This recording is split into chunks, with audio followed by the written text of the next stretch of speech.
monsters!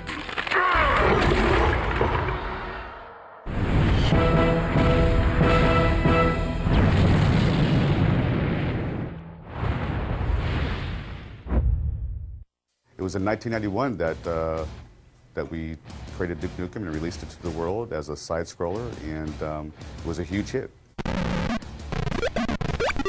Our inspiration back then was comic books because we always felt like if you focus on the character, there's no end of stories. Duke does it his way, and his way is very entertaining.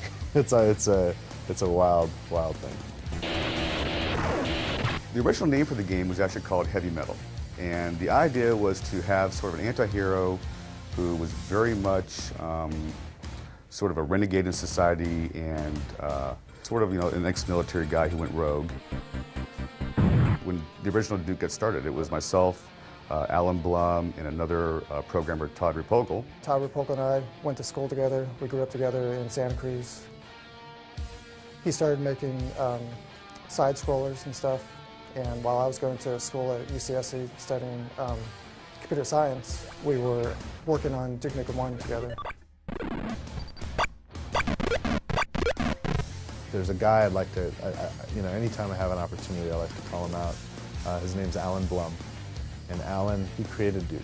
He and Todd Repogel, back in 1991, 92, created the original 2D side-scrollers of Duke Nukem.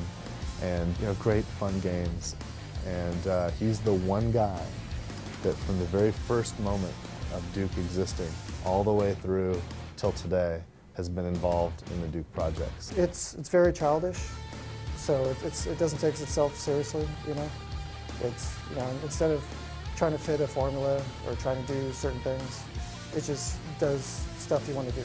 Duke Nukem has always been about the character, and you know, we were focused on that at the beginning. It was difficult to bring it out with the side-scrolling, simple technology in which, you know, we couldn't have voice work and so on. Actually, the voice started with Duke Nukem 2. At the opening cinematic, he says, "I'm back." Todd Repogel, the original Duke Nukem programmer, came to me and just asked about doing a voice because he wanted Duke Nukem to sound like, at least then anyway, sounded like a cross between McBain and Arnold Schwarzenegger. Those were my instructions, and I just said 2 words. I said, "I'm back." I am back. The original Duke that Todd and I were working on didn't really work well, and when George joined the company, he actually spent several nights kind of redesigning, you know, and you know, back in those days, it's like, you know, it was EGA and very pixelated stuff, but he gave Duke his little smile and gave us the yellow haircut and everything, and kind of really made the character look the way he still looks today. What? Did you think I was gone forever? Too long. We waited too long, frankly.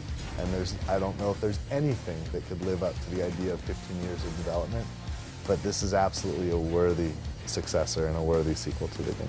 I think that this is what fans have wanted to come out, and it's finally come out. I can't be more excited. If you're a Duke fan, and especially you're one of the fans that hang out on the 3D Realms forums for all that time, refusing to give up, refusing to, you know, give in to the naysayers or whatnot, you're going to have a blast with this because it is a hell of a lot of fun.